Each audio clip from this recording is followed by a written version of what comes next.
Dun, dun, dun, dun. You know what? I hate it when we go down to record in that office space and there's somebody in there. I just kind of feel like that space is ours because I asked you one time, is anybody ever, we should use this for a podcasting space. You're like, oh, nobody ever uses this. And for the past 15 fucking times that we go down there. That's not true. That's such an exaggeration. Maybe 14 times, but they're like, somebody's in there and they're just like, they're watching television. Well, the part that really gets me is tonight, we went down at 9:30, or 9 o'clock. 8:30 is what I meant to say. And someone was down there. What are they doing down there at 8:30? It's a Wednesday night. And she was like futzing studying around and watching television. And watching TV. I don't know. And there was someone in the upstairs space too. Watching There's so rare. There rarely is there anybody in those spaces. So I just But it's almost like every other time that we go to use one of those spaces, there's somebody in there like futzing around. That guy was in there watching an Indian movie, full fucking blast. It was like in a theater, and it was one person. I gotta tell you that I did it, and he was gone. He left, and so we just I turned the television off, and he comes in all bewildered, like, I'm sorry, could you not hear this from your apartment on the second floor? I think he lives right there. Whatever. I mean, no, I'm just saying. But why is it so loud, man? Really loud. And there's a couch in front of the television. It can't be more than 5 feet away. Why does it have to be that loud? I sound like an old man, don't I? It was really loud. Oh, man. It was really loud. Okay, so Critique-Opolis is back in case you haven't been paying attention. So many things to talk about. We were going to do an episode on the dailies. The most recent episode or article is called The Nuclear Option. But I wanted to start off by telling you about some of the notes I saw about Heat 2 because I'm reading. Oh, yeah, that's right. Louisa got me Heat 2, the novel, because I'm such a giant fan of the movie, and I know that there have been previous recordings when I just can't shut up about it, but I'm so excited to see how this translates to the big screen. And this has been the rumor, is that Austin Butler and what's your guy's name from Adam Driver are going to be playing key roles, and Austin Butler, just for how he looks, is going to be Chris Shiherlis. If he is in fact cast. But definitely. But you can. But the conversation I saw on YouTube, you know how there's YouTube and they have those shorts? Yeah. So I watched a short that said Adam Driver might be a younger Neil McCauley, Robert De Niro's character, not Vincent Hanna, Al Pacino's character. Because the book is set up, happens 7 or 8 years before Heat and 12 years or 8 or 12 years after the events of Heat. So there's a prequel. There's a prequel and a sequel. So then you know how the internet is rife with inaccurate information. Mm-hmm. I would think, or at least the information I got way back when I heard about this, was that Adam Driver was going to be playing Vincent Hanna, Al Pacino's character. But Neil McCauley is still in this book, or in this story, because there's a big chunk that takes place before the events of Heat, so they have to have a person playing him. But this is the thing that I thought was going to blow your fucking mind. I'm ready. Because you're so into this person. You know who they... Again, this was a short. I don't know how accurate it is, and it's just a rumor at this point. But who also might be playing Vincent Hanna? I have no idea. Timothy Chalamet. No. That's what I said. I'm like, oh, God, he's such a milquetoast. He's not right for that part. And sorry, dude, but like Pacino playing a rough and tumbled, hard-boiled cop, and you're going to take that? I mean, like, not that he doesn't have acting chops, but he's just not like... He doesn't have those... masculine enough. Yeah. He's not masculine enough for that. I don't think. I mean, I know he's famous, but he played... in Dune, he played a leader, but I just don't think it's the same caliber as Pacino. I don't think he has the same... Now, Adam Driver? Totally. Mm-hmm. He's tough enough to play both of them, but he's more mature. He's an older person. He's an older actor. I just can't see the lineup of those three. I don't either. Playing, and you know I'm a fan of all of them. Mm-hmm. Well, especially, Timothy and Adam. But I just don't see Timothy. That's not a role for him. Either earlier in Vincent Hanna's career or after. Definitely not after, because he would have to play one of the early, like the portion of the book that I'm talking about takes place before the events of Heat in Chicago, when Vincent Hanna, Al Pacino's character, I keep saying this for the people who haven't seen it. It's helpful for me, I forget. Starts out in Chicago as part of a major crimes unit, and he's busting home invaders. There's a story of a home invader that one of the characters is detailed throughout the book. And I don't see him being that. I mean, I have no idea how they do it, because he wasn't like a built guy. He just had like, his personality was just way more ferocious. Yeah, that's well said. Yeah. And even in Dune, the character that he played as the prince, yeah, he had anger to him, but he still had like an adolescent quality about him. I think he does in general all the time. He just that's the way he comes off or comes across. Are you ready for this? I think he's what? You know who else was rumored? Really quick. Yeah, I'm sorry. I cut you off. I'm sorry. No, it's okay. I just thought of something though. I don't know when this video was posted, but he did just win a SAG award, and I kind of wonder if people are riding on that, and that's why they're like, he's going to be the next blah blah blah. Yeah. He can do it because he is. You said I think I agree. I definitely agree. He's very talented. I just don't see this being his role. Like a hard-boiled cop that's already been portrayed by one of the greatest actors ever. And I don't think him up against Adam Driver or thank you, Austin Butler. And like, no offense, like Austin's way more of a newcomer. Mm-hmm. But, and I haven't even seen that Elvis movie, but just I've seen him doing, I told you about this, I saw him doing tactical training. Yes. Pistol training. Yes. And like the face, the hair, he's going yeah. blonde. Oh yeah, no. He is. Yeah, he in a heartbeat. I mean, not even if you. Yeah.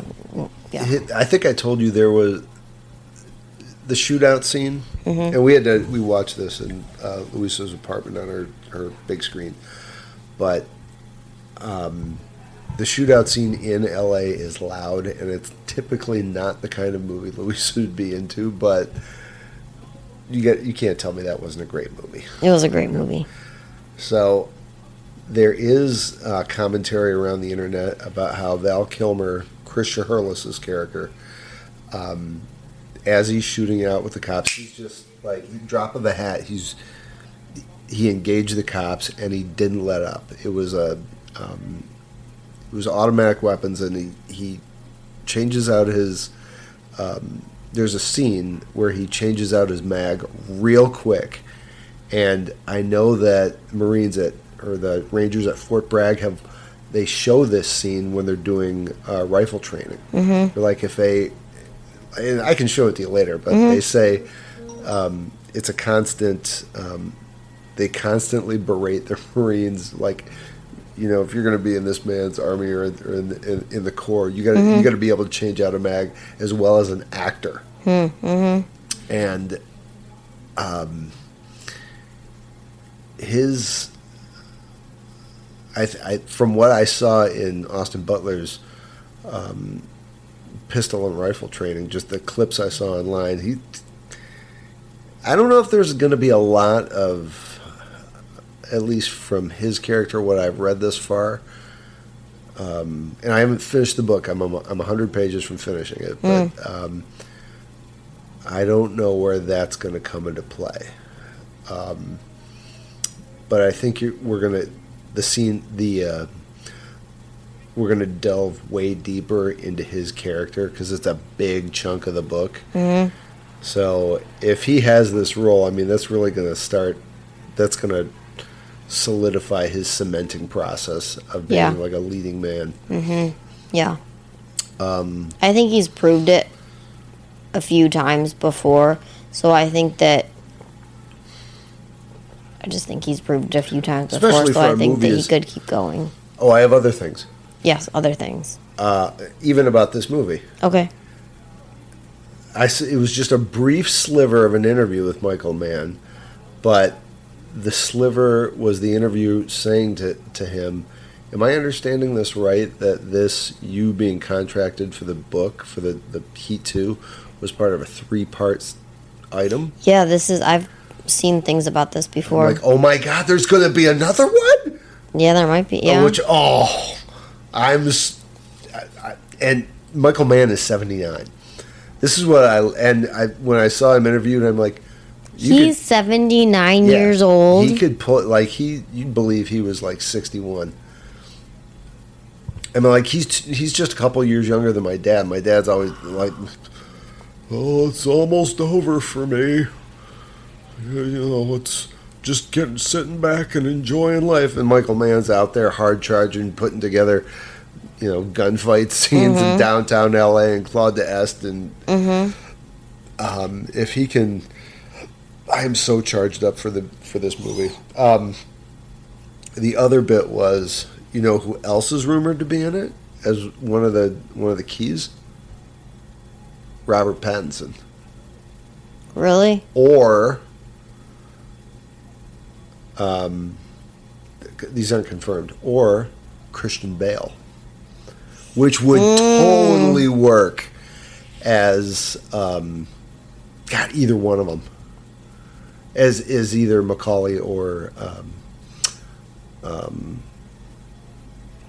Vincent Hanna. This is all very interesting. Robert Pattinson, I mean, he couldn't pull off Batman. I mean, not really. He could not. He was like the emo Batman. I can't see him in anything because he's that vampire from Twilight. Yeah. It just I see Austin Butler. I see Christian Bale. I see Christian Bale for sure. I see Adam Driver.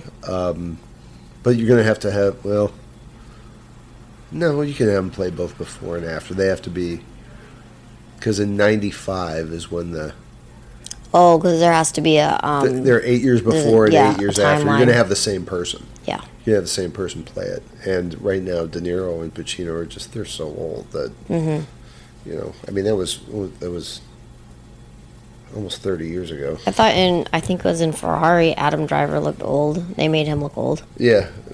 But I'm just saying that, like, it's been 30 years since, it's been 30 years since the release of Heat. Anyone they have play I would assume they're gonna have, they're gonna have the same actor play the before and after. Oh yeah, I would think so. Because otherwise it's too confusing. All good information, interesting. So all right, I'm gonna get off this topic. But the other thing I wanted to address. We try to avoid the spoilers here, but it's not really spoilers since this movie came out a couple years ago, and Louisa and I went to see No Time to Die, and we were equally disappointed. Like, not with the overall movie, but with the ending. So, like, spoiler alert, it's been out for 3 fucking years. You've seen it by now. Bond dies.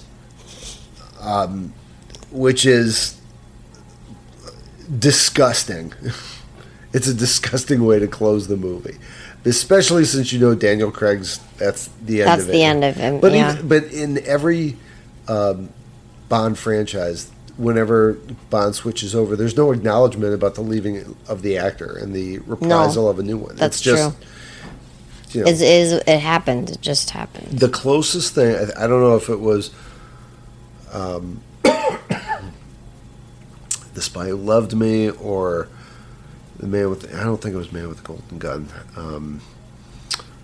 or Goldfinger. There James Bond fans who are listening to this are furious right now, but there was an intro where Bond was in bed with somebody, and it was a hideaway bed, and the bed flipped up, and they shot up the bed against the wall, and it was assumed that Bond died, but it was like a gimmick to make Spectre believe he had been killed. And that was the closest. Even then, people were like, "What's going on? Bond doesn't get shot." Yeah. There was a conversation in the media of contention about that. Like, it wasn't fully understood. And now with him actually dying, this is. I'm sorry, I don't mean to be like talk over you, but I'm just so. We were just so. Can you remember our evening after that? We were just slack-jawed the whole evening. Honestly, I can't really remember.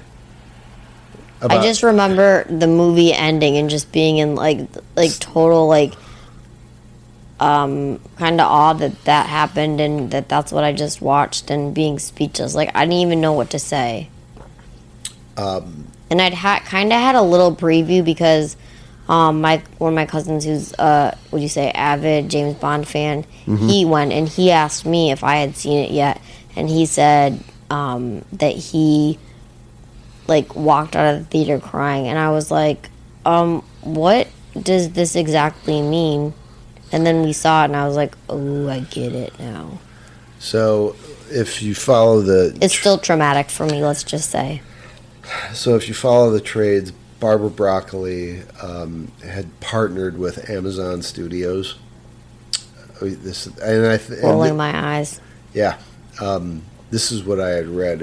I don't know when this transpired, but I think the end, and this is the article I had read, was that the ending of No Time to Die was symbolic of what was happening with the Broccoli universe. The Broccoli family of Eon Productions has run the James Bond franchise since the inception. Yeah. And she has, as I understand it, she was either splitting control or gave, I don't know if she didn't know the deal that she was signing or what, but she's apparently Amazon Studios has a lot of creative control now.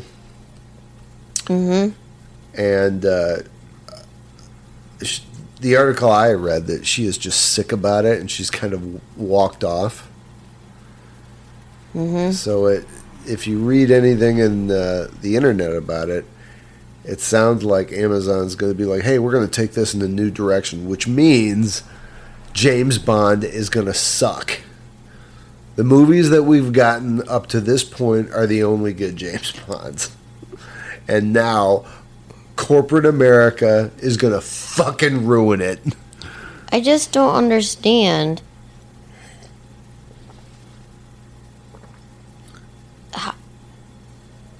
You can't have, I think this is the thing with people. We believe that, somebody can build something and then someone else can take it over and do a great job with it. And on occasion that happens, but by and large, the person who made the thing, it has a finite lifespan. And Barbara took it over from her dad, Cubby, and she grew up with it. She grew up on those sets. She grew up in the editing room. And she understands the mythology. And these suits over at Amazon, they don't know. I mean, that's exactly it. What do they know? How do they, I've seen all the movies. It doesn't matter. You didn't live it. It wasn't your life. Yeah, well, millions and millions of people have seen these movies. They know them too. Yeah, if somebody were to come to me and be like, hey, do you want to take over the development of James Bond? I'm like, I don't want that responsibility. I love those movies, and I know I can't do it justice. I know that. And also, wouldn't you like to see what they're going to continue to do with the movies? It's not...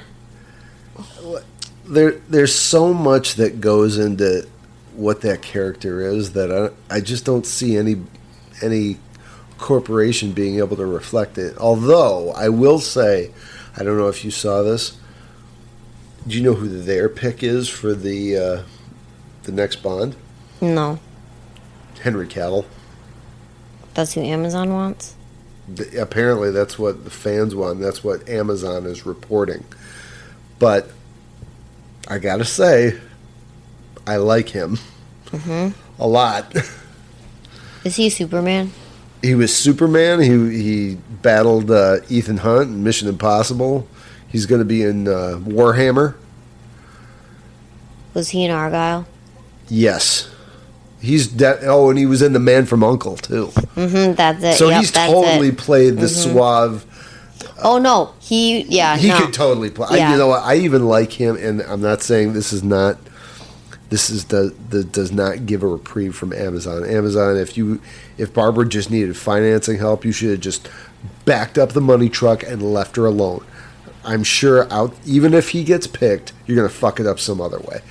But I like him better than who was the guy who's playing Kraven the Hunter and was Kick-Ass that I talked about. Oh gosh, I forget. And he was in Bullet Train. He was one of the suave guys in Bullet Train. What's that guy's name? I don't know what his name is. Look up because Kraven the Hunter. See what's that kid's name? I don't like. I mean, he's a good looking. I didn't like him for the choice. I didn't either. I mean, I like him, but like. No, Henry Cavill is like definitely top on my Oh, yeah. Sorry, am I like top? And I don't know. I'm just making it up at 5 for sure. Dude, he'd be the first built Bond. He'd be a great Bond. Isn't he British too? Yeah. Yeah, and they need a British guy. Yeah, black hair. Aaron Taylor Johnson. Aaron, I've got no issue with you. I think you're a great actor, but up against Cavill, like pull up a thing, some images of Cavill. That guy's a goddamn stud. I mean, look at that face. Superman, he like. Look, all right, that picture right there from Man from U.N.C.L.E. That's James Bond all the way. Oh, and he auditioned for Daniel Craig's slot years ago and didn't get it, but he was a favorite. I want to know how old is he? How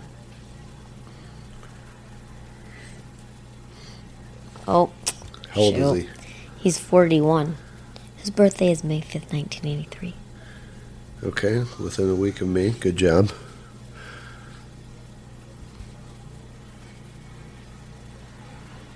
He'd be the only person. What? Yeah, I would just be very happy. He'd be great as Bond. Because I remember when it was initially getting kicked around to it could be, I was looking at lists and I was like, yep, I could definitely see him. I mean, he would be like in the top 3 for sure. I didn't see Idris Elba. I don't like that. Okay, girl, if there's any girls listening, there's plenty of awesome actresses. I don't want to see a chick Bond. No. Like that. Who was the girl who was in the last one who like got his designation and they were at odds? I just didn't care for her attitude I didn't like it. I didn't like anything about it. I just don't think that James Bond, by the way, his name is James Bond. Yeah. Is supposed to be a girl. He has a secretary named Moneypenny, and they're gonna. Oh my god! And then also, if they wokeify this and they make James Bond a chick, and then they give him a male assistant. No. He's gonna have like a little goatee and glasses, No. and ugh. He's going to look like another version of Q. Was that Judi Dench's character?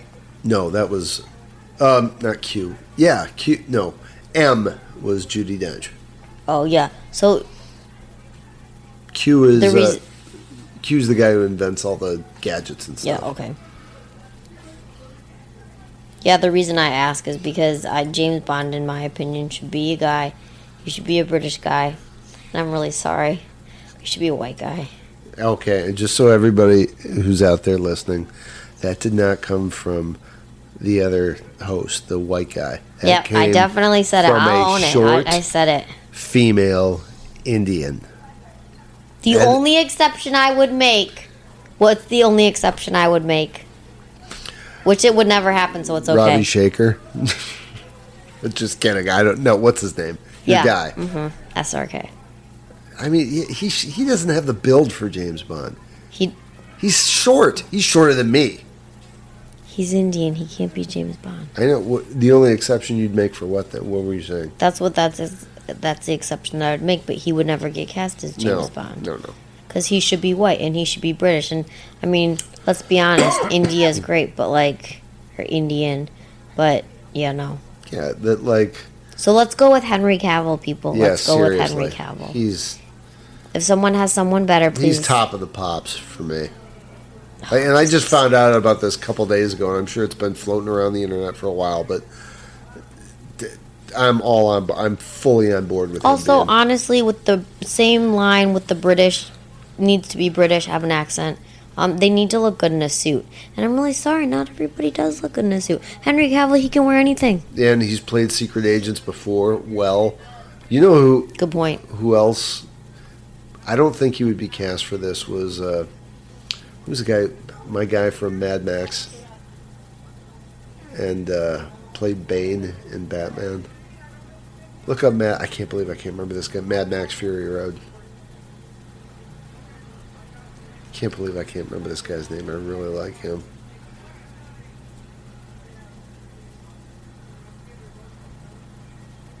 What's his name? Tom Hardy. Tom Hardy, yeah. I mean, he's... Is he British? Yeah. Also, or Australian. That's a no from Louisa. You don't like him? I mean, he was... care for him. I like him a lot. He's like Michael Fassbender. I'm like, I don't get it. Fassbender's almost, I wouldn't say too pretty, but almost, he has kind of this maniacal look. He doesn't have that stone look. Yeah, I understand. You know, and Daniel Craig embodied that well. He did. Oh my gosh, such a good choice. And so did Sean Connery. Yeah.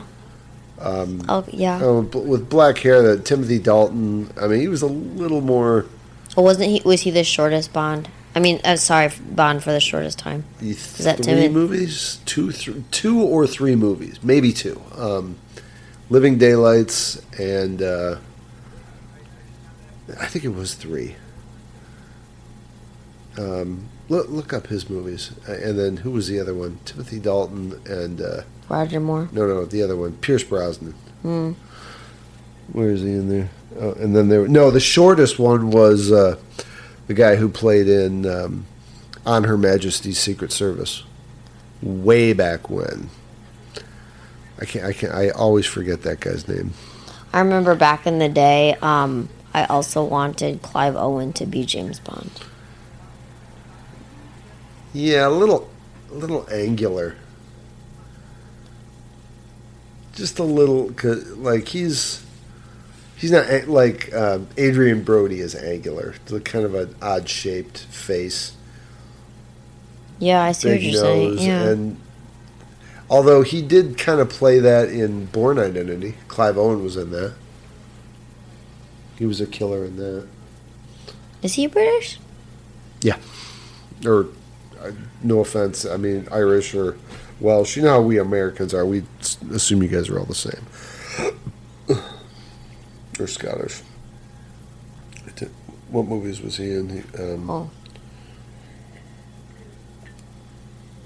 I'm looking at pictures. Yeah, there was Living Daylights and not not View to a Kill.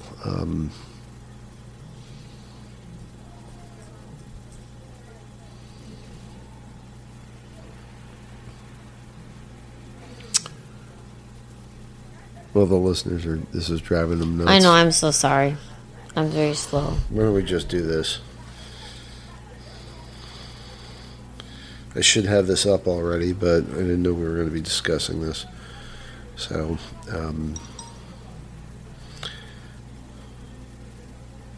Timothy Dalton, James Bond movies. Yeah. There we go. License to Kill, Living Daylights. Yeah, that was it. Just 2? I think so. I don't know Living Daylights. It was all right.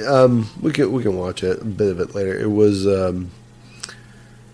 He was a bit. You know what? I liked it. I like most of the Bonds. Yeah.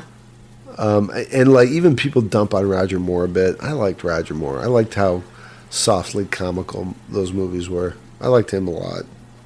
I have a friend who absolutely hated Roger Moore as Bond, but I enjoyed him, even though they were camp. Oh, here's one. Timothy Dalton laments Amazon's sad deal to take. Oh, they do take creative control. Oh. I don't. Yeah, no. Shaking my head. Yeah, seriously, folks. Get ready for James Bond to suck. It's really sad. All right, let's not talk about this anymore. What we were going to do a episode on the dailies here, so let's back it up a bit. Usually, what we do is just go through the dailies as to the stuff that interests us, and the first several paragraphs were just about how studios are cutting the amount of time movies are going to play in the theaters. Mm-hmm. You're hearing a lot of numbers thrown around, but I guess the current standards are 17 to 30 days. And AMC CEO Adam Aron is up in arms about it. Apparently it's a super live debate. He is pushing for studios to return to a 45-day window. Like, those were the numbers pre-COVID. I guess pre-pandemic it was 74 days. And a lot of the article is just about this back and forth. Average theatrical window in 2024 was 32 days across 85 wide releases, down 13% from 37 days in 2023. For 2024 top 10 films, the average jumps to 46 days, but that's still a 20% drop from 2023's 58 day. A Nora filmmaker, Sean Baker, has become theatrical's unexpected champion, using recent DGA and PGA wins to implore colleagues to demand 90-day minimums. You know what I think that is funny about this whole back and forth? I'd love to see movies come back to the theater for a long period of time, but that's just the sad reality of where things are at now. Like, the popular move, or like the populace isn't going to the theater as much. Yeah. They're just not. They're not, yeah. And, people have got big screen TVs at home. You can pause it, and you don't have to go out. You can pay for a subscription. I mean, it just kind of erodes it's an event to go out to a theater still. Yeah. And pay money to see a movie. You're paying more. You're paying a premium to see it in the theater. Yeah. And I love seeing movies in the theater, but it's kind of gotten to a place where it's it's got to be a movie. It's got to be worth it for me to go down to. I'll go with you, or I'm trying to think of the last one. We saw Conclave in the theater, but that's just because we were invited. Yeah. I think for as much as, this guy's the CEO of a theater chain, and anyone else who is producing movies may want that. well, you're up against what people want, and I can appreciate what the experience is like. You know what this is like? This is like the coming of the microwave. Mm-hmm. It's like, yes, cooking your own food over a fire is better for you, and you get better taste and better quality. Yeah. But the microwave is faster. Mm-hmm. Yeah. And it's, you know, you don't have to invest as much time. You don't have to, like, start a fire. You don't have to do all these things. And these little sales points erode the value that you put on something like the first delivery method that you were enjoying, which was going. It's nice to go to a theater. You get together with people. You go, like, when we went and saw Conclave with our friends, we talked about it. We gossiped a little. We bullshitted. It was It's a social thing. Yeah, and now with cell phones, like, people don't want to be social. Yeah, They're no, they afraid- really don't. Yeah, and I think that's what a lot of these producers and or filmmakers are, that they're trying to grapple with. It's like, yeah, you need to extend the time. Like, it's kind of not going to matter. I think also, well, a few things. So one, I, on a personal note, really love going to the movie theater, and I used to go more. But my schedule's changed, and so that makes it different for me. But sometimes I feel like there's not a whole lot out that I want to go see in the movie theater. You know, when you go to the movie theater, like you said, you sit in the movie theater with all these people you know, people you don't know, and you have this, like, experience they're always talking about, This which I communal think is really experience, true, and I really do love that. Even theater, like going to a play. Yeah. And, you know, it's on the big screen, and there's, you know, the sound and all that stuff. But if you compare that with, like, staying at your house or your home, watching a movie where, like you said, you can pause it, you can get up and use your own bathroom, like, you have your snacks, or, you know, all that kind of stuff, that you can sleep, you can sit on your couch, you can sit in your bed, you can be comfy, You can rewind. You can. yeah, if you didn't hear it, you can. It's just, there's something to be said for that, you know. Yeah. And everybody wants to be a homebody now. People don't, like you said, people don't really go out. Yes, I think, like, if you want, like, not that you want to get super granular about it, but, like, this is the funny thing with people, is that we're all driven by a bazillion different emotions and desires, and you can say, wouldn't you like to be able to hit the pause button and go to the bathroom? Yeah, I would like that. And then the other guy can turn to you and say, wouldn't you like to be in a big room that's dark, on a big, like, reclining couch, That's in a giant that's true. I room? forgot. Yeah, Because, you know, they have improved seating now from when we were kids. and yeah. it was Oh, just so much. You can go get a popcorn. You can have the, like, time stops when you're in the theater. Oh my gosh, it really does. It's so nice. And it's not like that at home. And, like, you can make a case for both things. yeah, but you can. I think the coming of the cell phone and online dating and all these apps that kind of remove the communal experience, like, that's really what theaters are up against. I also think movies, and maybe this is what's already being said, but are in the movie theater for a shorter time, because also, you can weigh in on this too, but I think people expect a movie to either go right to streaming or come out in the movie theater and go to streaming at the same time, or To give them the option. yes. So if you miss Conclave in the movie theater for the 2 weeks that it was out, Who cares? it's not the end of the world if you really wanted to see that movie, because you can watch it at home, and probably you already have the means to watch it. And if you don't, you just, like, subscribe to, you know, whatever streaming platform, and you watch this movie you wanted to watch that you didn't see in the theater. So you didn't have to, like, make a plan with your schedule to go see the movie that's out for 14 days versus, like, you can watch it anytime you want at home on your schedule, middle of the night. I don't know. I'm torn. I'm not. You know what? I'm not even really. I'd like for theaters to continue to operate, but, like, if you start seeing shorter run times and they're constantly getting shorter and shorter, what does that tell you? Yeah, that's a good point. I mean, like when we're 15 years from now, do you think we're still going to have movies in the theaters? I don't 20 years know. from now? Hard to say. And it'd be so interesting to talk to young people about, like, when you went to see a movie, you left. You couldn't watch it in your driverless car on the way to the office. Gosh. It was an event.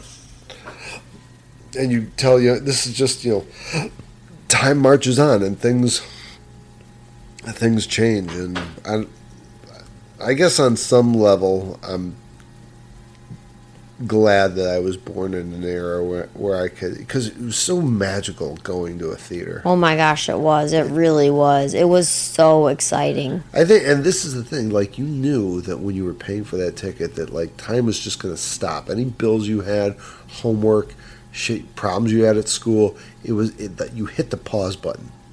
Yeah, and it was like an escape, and it was an escape from reality. I mean, going to the movies, I went to the movies with friends. I didn't necessarily go with my family. Yep. I think I went to, like, the Disney movie for the year with my family. Mm-hmm. But other than that, I went with friends. So it was like you do home life and school life and family life, and then you get this, 2 hours or whatever to go to the movie with your friend. Yeah. That's a really good point. And actually, I just thought of this. On that note of movies being... having shorter run times in the theater, one of my favorite things is the Cinematopia Film Festival at the Michigan Theater here. Yeah. And it was supposed to be happening in May for 10 days, and it just came out that it's still happening in May, but only for 4 days. They're shortening the festival. It used to be 10 days? It was supposed to be 10 days. 8 to 18th is 10 days, right?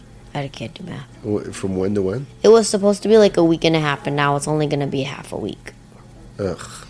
And it's just so sad because, I'll still enjoy the few days that it's going to be, but the reason that they're not having the full festival is because they don't have the funding to do that. Yeah. And the reason they don't have the funding is because people aren't going to the theaters like they did before.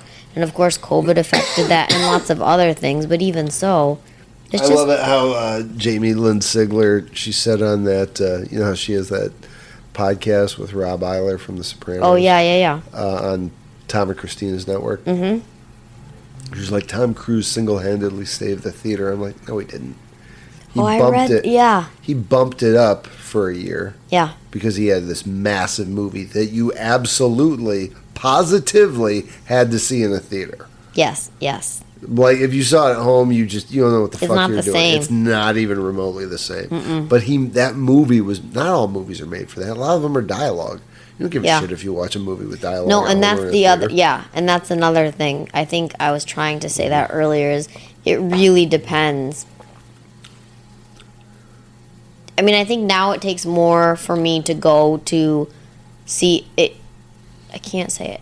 It takes more for me to go to see a movie in the movie theater versus watching one at home. Mm-hmm. Because like you just said, if it's like a dialogue relationship movie, I can watch that at home. I don't necessarily need to go to the theater. But there's some things that you just need to see.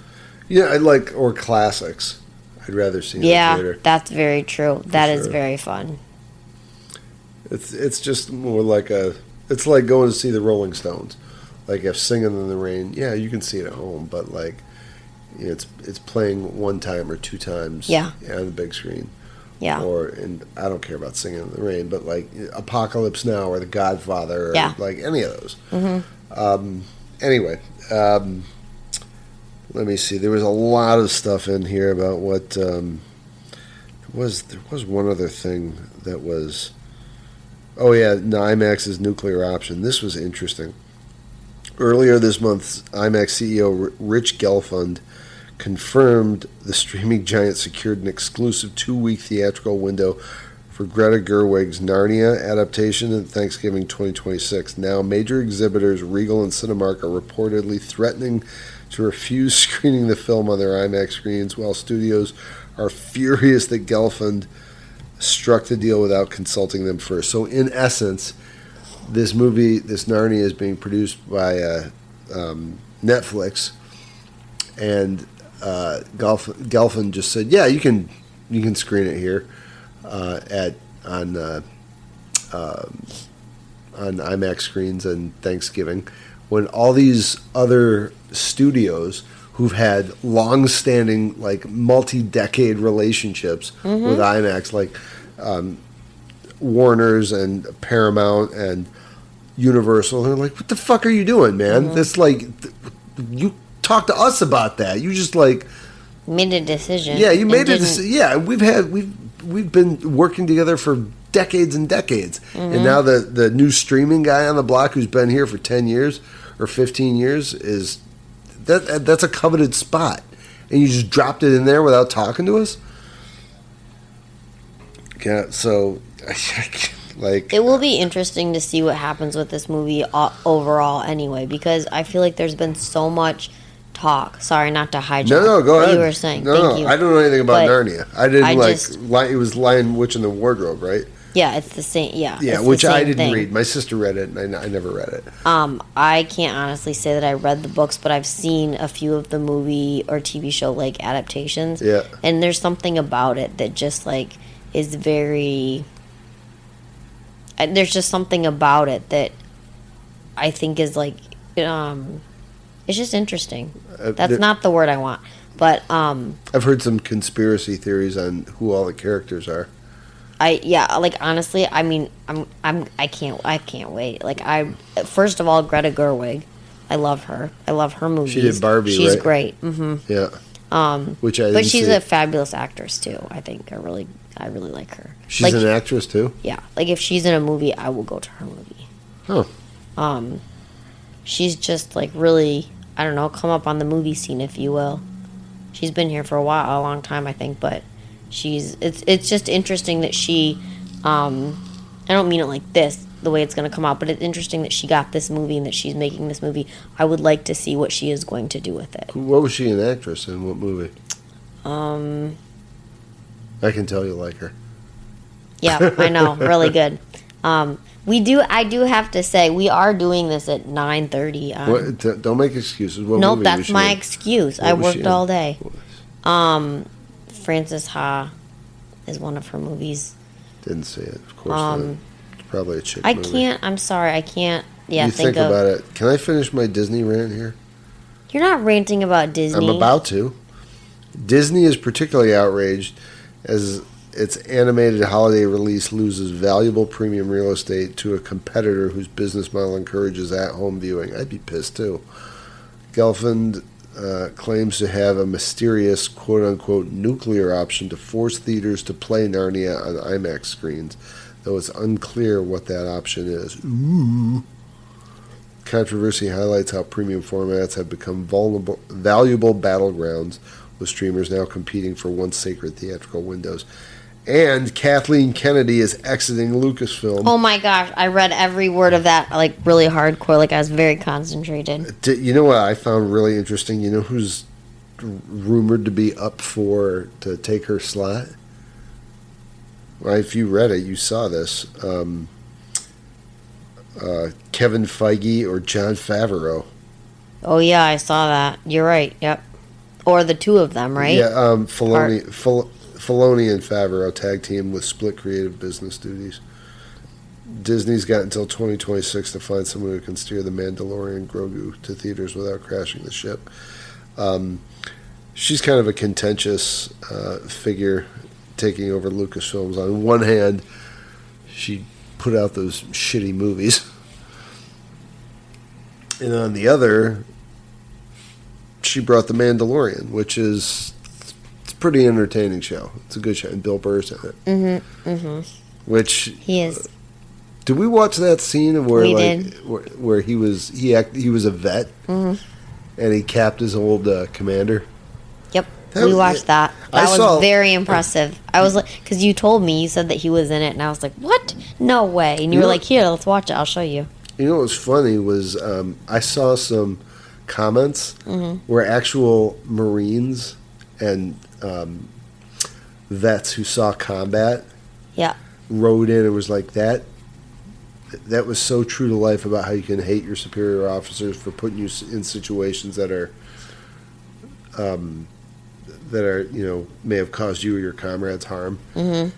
And you just see that these people who like ascend the ranks, but like, were responsible for making decisions that cost the lives of American servicemen. Mm-hmm. And even though this is Star Wars, like, I think Bill's got he's so good at portraying, like, he's got angst from his youth, and he lets it not even bubble to the surface. It's at the surface, and like all the time. Yeah, and he lets people have it. That's what's so refreshing. Like when you see something that's ridiculous, a lot of people roll their eyes, and he just like guns blazing. Mm-hmm. Yeah, I don't know, Kathleen. See you later. But who's going to take over? I don't know if it'll be better or worse or what. In development, you see this thing about. Do you want to go first? Which movie were you interested in? Well, you can go first. J.K. Simmons, Brad Pitt, and J.K. Simmons. Did I say Simons? Simmons. You did. Simmons. Brad Pitt and David Ayer's Heart of the Beast, Paramount thriller about survival in the Alaskan Yeah, wilderness. I clicked on that. I'm totally going to see that. 100%. He's a great actor. Yeah. Him being cast as J. Jonah Jameson, Spider-Man. Thank you. He was the Peter Parker's boss at the Yeah. Daily Bugle. Mm-hmm. Right. And that's written like in the comic books, which I read growing up. Mm-hmm. Because J.K. Simmons is, he's bald, but they gave him a crew cut, which is how J. Jonah Jameson, In the appeared. comic books. Yeah, he was always chewing on a cigar. He had a crew cut, and he was always yelling. And perfect portrayal. Let's see. You see that Nate Bargatze is going to be in a movie, The Breadwinner? I did see that, yeah. Yep. I'm assuming it's going to be funny. I didn't read the article, though, but I'd see a Nate Bargatze movie. Mm-hmm.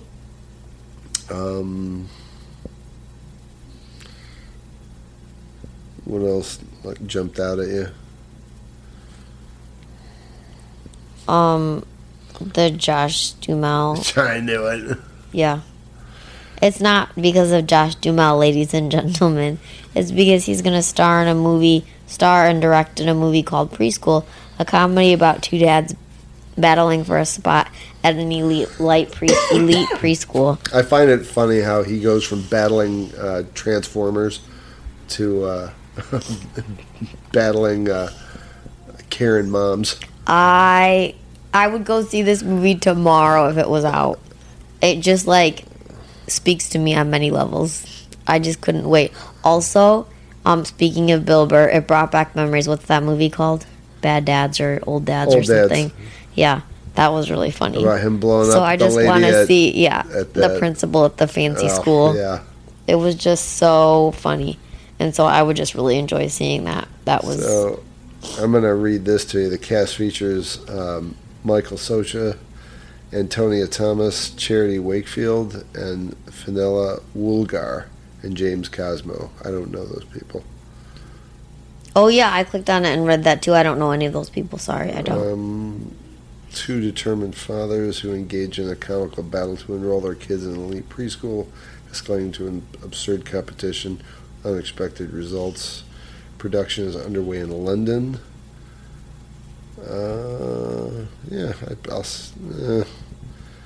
We'll watch a preview. We'll watch it, but I know this is going to speak more to you than it is to me. Do you want to hear about 15 celebrities that are gay and you probably didn't know? Yeah, I don't care either. Okay. All right, is that it? Or do we have anything else? That might be it since we went on about James Bond and Heat 2 for so long. Is that what you're saying? Well, I mean, it warrants the discussion. I mean... Oh, it definitely warrants discussion. I'm just going to say this again. Amazon, you are going to fuck this up. I know it. I do have one more thing. What? The pressure's on. Oh, TV in development. Yeah. John Lithgow confirms that he will play Dumbledore in HBO's. I saw this, yeah. So this has been like a long time coming, I feel like, and when I finally saw this detail confirmed in print today, I was just like, okay, because when I first like saw that it could happen, I kind of agreed with it, like, because This is going to be a TV show? yeah, it's really interesting. I think that they're doing this because, and I'm not a huge Harry Potter fan or anything like that. I know there are people who are like really, like obsessed or whatever. But it's gonna be, I believe, like a Harry Potter series based on all 8 of the movies, which I think is really interesting because haven't they already done that? Like they were the books, then they were the movies. I don't know. I don't know. I don't understand. I don't know if they're going to do subplots or what, but I don't know. But anyway, I think that's very cool. Because he will do good. he's John Lithgow. Of course he's going to do good. Yeah, he'll do a great job. I think it's also interesting because it said that it's been confirmed and he said yes. And he said it will be career defining for him to play this role. And I think Who's the his guy whole who played him? career is career defining. Well, yeah, but there's certain roles I think actors, at any point in their career, if you were to ask any A-list actor, what is the one character you want to play? All of them have. That's a good somebody. point. That's true. That's very true. Who played Dumbledore? That guy's dead, isn't he? Richard somebody, I think, played Dumbledore, and he died, I think. He had cancer, maybe. And then Ian McKellen. McKellen played him. Yep. But yeah, Not the front man from Echo and the Bunnymen. Sorry. No, I don't think it's him. No. All right. But yeah, so exciting things happening. And this is the second time we've done a recording. I don't have a recipe for you. I mean, I could look one up, but it's just going to burn time, and I'm starting to fade. So, tune in next time. I'll find something. Anything else from you? No, I think that's all. All right. Sleep tight. We'll find some other gossip to wrap with you about. Hugs and kisses. Talk to you soon. Okay, that was fun.